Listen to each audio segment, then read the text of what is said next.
On a sunny day, my husband Robert and I, along with his parents, were embarking on a much-anticipated camping trip. As we made a brief stop at a highway rest area, and I stepped out of the ERV, Robert turned to me and said something completely unexpected and harsh. "You're not our family. Go home now." His tone was so unlike the caring man I married, it caught me off guard. I looked at him, bewildered, only to see smirks on the faces of all three. Without another word, Robert started driving the RV, leaving me stranded. My heart raced with disbelief. They couldn't possibly be leaving me here, in the middle of nowhere. In a panic, I phoned my mother-in-law, hoping for some explanation or a change of heart, only to be met with a cold dismissal. "You really thought you could come along? What audacity! You're just my daughter-in-law. Know your place," she declared. With those words, she made it clear there was no turning back for them. The call ended abruptly, and I watched helplessly as the ERV faded into the distance. Feeling abandoned and betrayed, I couldn't fathom the cruelty of their actions. They had even had me prepare for the trip only to cast me aside. Overwhelmed by sadness and a sense of betrayal, I realized I had no option but to call a taxi and return home alone. I'm Ada, 29 years old, married to Robert for 3 years. Robert had bought us a house close to his parents, sparing me from living under the same roof with them. Despite the proximity, living separately was a relief. Yet, their unpredictability often left me exhausted, from last-minute large shopping requests to cleaning their greasy, dish-filled kitchen. Though Robert apologized for his parents' intrusive behavior, it was wearing me down. His parents cared greatly about their public image, treating me with surprising kindness in front of others. I remained cautious about speaking ill of them, always mindful of their reputation. This recent ordeal on the way to the camping trip only intensified my feelings of being marginalized and manipulated.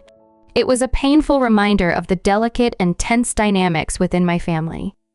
I had always harbored hopes of connecting more deeply with my in-laws, but the shock of being left behind by my husband on what was supposed to be a family camping trip left me deeply wounded and struggling to come to terms with their betrayal.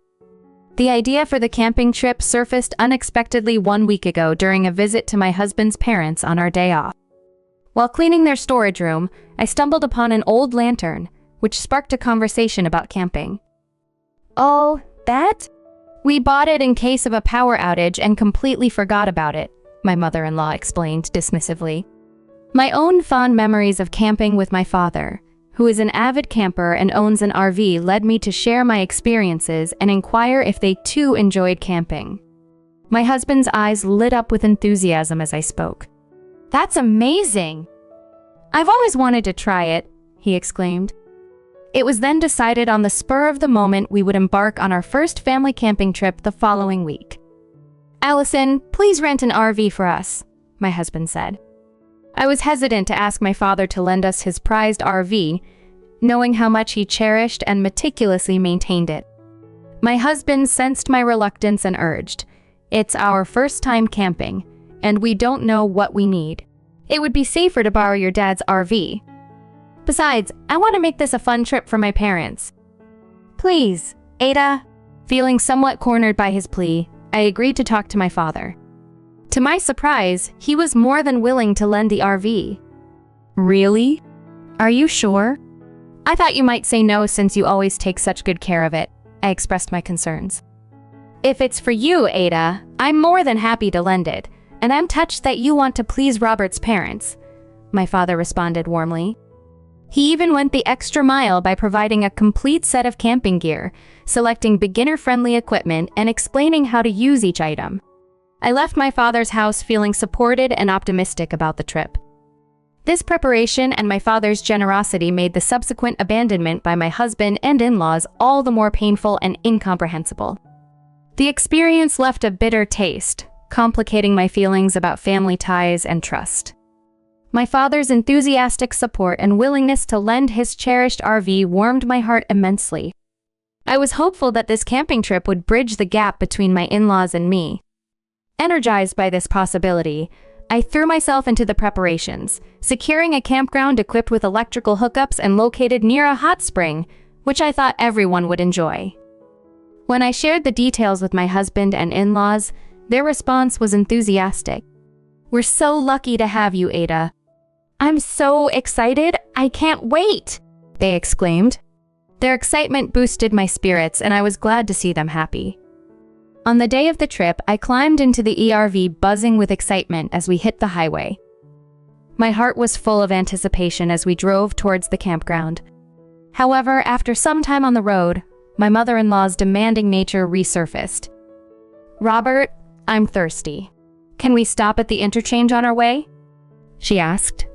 "Mom, I brought some drinks. You can pick anyone from here," Robert replied. "None of them really appeal to me." "As my daughter-in-law, you should know my tastes," she retorted. Apologetically, I exited the ERV at the interchange to buy her a Dr. Pepper as requested. It was then, as I stepped out, that my husband's demeanor shockingly changed. "Aita, you're not a part of our family, so go home now," he said coldly, a tone I had never heard from him before. Confused and shocked, I barely had time to process his words before I saw them smirk and drive away, leaving me stranded. Panicked and feeling like this must be some cruel joke, I called my mother-in-law, only to be met with a chilling response. "You thought you could really come with us? What a brazen woman you are. You are not part of our family. Be aware of that. Bye. We'll enjoy a good family time without you," she said, and the line went dead. Standing alone, I was dumbfounded. How could they do this to me after I had prepared everything with so much care and thought? Their actions left me deeply hurt and questioning everything I knew about them. Overwhelmed by a rush of bitterness and sorrow, I felt unable to process the painful emotions. In desperation, I called a taxi and headed back home alone. The following day, my husband Robert and his parents returned from the camping trip, bubbling with excitement about their adventure. Shockingly, they showed no remorse for abandoning me and didn't even offer an apology. When I confronted them about the previous day's events, the response I received was baffling. "We did it to teach you a lesson," they said. "Aita, you need to understand your role as our daughter-in-law. We felt we needed to take drastic action because you weren't grasping it otherwise." Their justification for such extreme behavior stunned me. There was no reason that could justify leaving me stranded on the highway. The conversation took an even more surprising turn when my mother-in-law mentioned something about living together. Confused, I asked, "What do you mean by living together?" "I haven't heard anything about this." It was then revealed that Robert had purchased a new house with the intention of having his parents move in with us the next year. "We'll be living together, so I'm going to be stricter with you," he warned. I was taken aback, having never been consulted about such a significant decision. Frustration mounted within me as they then nonchalantly instructed me to clean and return the RV to my father, as though nothing was amiss. They hadn't even refueled the RV or thanked my father for his generosity. Seeing the ERV littered with trash and unappreciated only intensified my disappointment in them. They were not only dismissive of me, but disrespectful towards my father's kindness as well. Determined to uphold my father's reputation, I meticulously cleaned the ERV, washed it, and filled the gas tank before returning it. When I arrived, my father greeted me with a broad smile, unaware of the ordeal. "How was the trip? Did you enjoy it?" he asked eagerly. The warmth in his voice contrasted sharply with the cold treatment from Robert and his parents. It was a poignant reminder that I was not considered part of their family in the true sense, a realization that hurt deeply. I couldn't bring myself to share the joy of the camping trip, so instead I confided in my father about the harsh reality, how I was abandoned at the highway interchange, how Robert's demeanor had drastically shifted, and his unilateral decision to have his parents move in with us without any discussion. Upon hearing my story, the joy on my father's face gave way to a look of intense anger. "This is unacceptable, Aita. Those people's idea of disciplining you is absurd. We can't just let this go," he fumed. My father then revealed that he had a plan, a way to make things right, and he also knew the perfect spot for a real camping experience. "Listen carefully," he said, his voice low and serious, yet with a hint of excitement about the secret plan he was about to share. I took his advice to heart and returned to my in-laws' home, where my husband and his parents were still animatedly discussing their recent trip.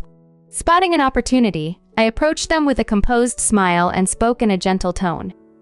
"There's a place even more beautiful than where we went yesterday, especially now with the autumn leaves. Why don't we try a proper camping experience? We can pitch tents, have a barbecue, and at night, the sky is absolutely filled with stars." "Really?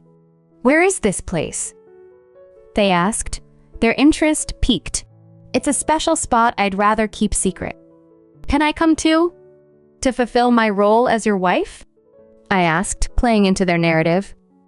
"That sounds like fun, and yes, you should definitely come along," they agreed eagerly.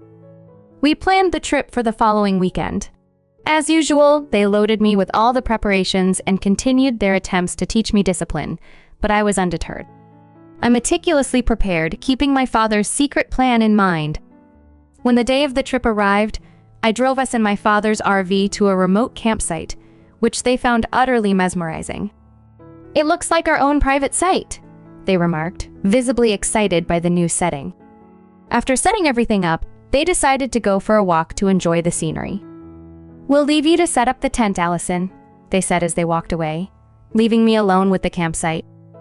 "Enjoy your walk," I replied, watching them disappear into the woods. About 25 minutes later, I received a frantic call from my husband. "Allison, we're lost. I can't find your dad's RV." "Don't worry. I'm on my way home with it," I calmly informed him, executing the first step of the plan my father and I had crafted. This was not just a journey back to safety, but also a step towards reclaiming my respect and setting boundaries in a relationship that had sorely tested them. Furious and repulsed by my husband's abrupt and demeaning manner, I continued to drive away. Although I was nearby, the thought of turning back to help them diminished with every passing second. Soon, my phone rang again. My husband's voice was different this time. He sounded confused and anxious.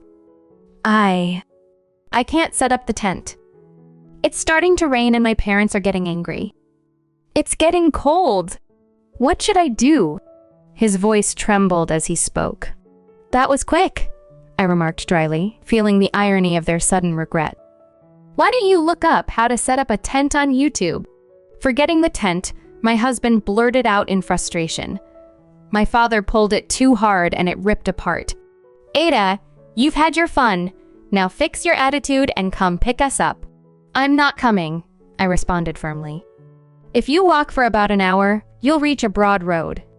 If you're not going to camp, then come down here with your stuff."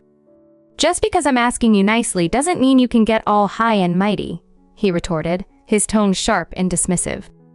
It was clear then this was the true nature of the man I had married, and my feelings for him had completely cooled. All I could do was sigh in resignation. "Screw this! I'm going to dump all this useless stuff. Just wait till we get home. Someone owns that place. It's private property. If you dump anything here, you'll be sued for illegal dumping. You know, there's a sign there that clearly states no littering," I warned him. "I don't care," he said, his voice filled with defiance. It was evident he didn't believe I was serious about the drastic changes about to unfold. After a pause, I made my intentions clear. "After our divorce, I'll be demanding compensation for the emotional distress from all the harassment you've done to me." "What? The divorce? Is it serious?" he stammered, finally realizing the gravity of the situation. "Yes, I'm serious. Our conversation from the time I was left behind on the highway is recorded on my dad's RV's dash cam. You can't deny it. Not just that, I've also recorded the conversations when you were harassing me afterwards." He tried to plead, "Let's calm down. We don't have any savings because we've been paying our mortgage. If you leave, I won't have anyone to cook and clean for us." His plea revealed his dependency and selfish intentions, reinforcing my decision. The clarity of my next steps was sharp and uncompromising. This was not just about ending a marriage, but about reclaiming my dignity and self-respect. Overwhelmed with frustration and clarity, I told my husband, "You should think before you speak. I'm not your servant. If you refuse the divorce, I'll take this to court, and it's going to become a major issue that everyone in the family will know about. Knowing how much he cared about others' opinions, he fell silent, even as I could hear his parents causing a commotion in the background. But none of that mattered to me anymore. After a brief attempt to salvage the conversation with a week, the call was abruptly cut off. Soon after, my in-laws bombarded me with calls, which I completely ignored. Eventually, the call stopped, likely because their phone batteries had died.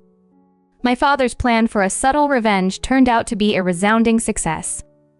On my way home, I picked up the divorce papers, filled them out, and left them on the kitchen table before heading to my childhood home, where my kind father lived.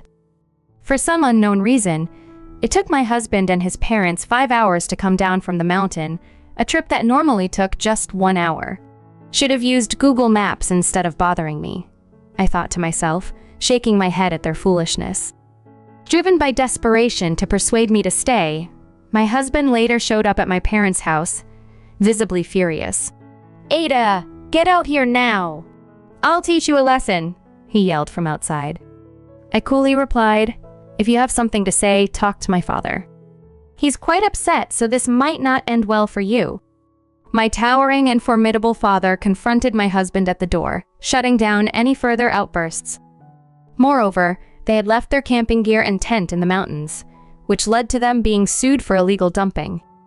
The landowner pressing charges? My father, who had inherited the property from my grandfather. Security cameras installed due to frequent trespassing and dumping caught them in the act, making it clear who was responsible. I couldn't help but ponder the potential consequences they would face. Following the completion of our divorce, I pursued and won a significant settlement from my husband and his parents for the emotional distress they caused me. Unable to pay off their mortgage due to the financial strain, my husband's house was foreclosed. He and his parents now live together in their deteriorating, leaky home, a stark contrast to their previous life. As the saying goes, no use crying over spilled milk. I returned to the company where I worked before getting married and am gradually rebuilding the lifestyle that suits me best. Next month, I plan to go camping with my parents, and I'm confident it will be a joyful experience, free from the shadows of the past.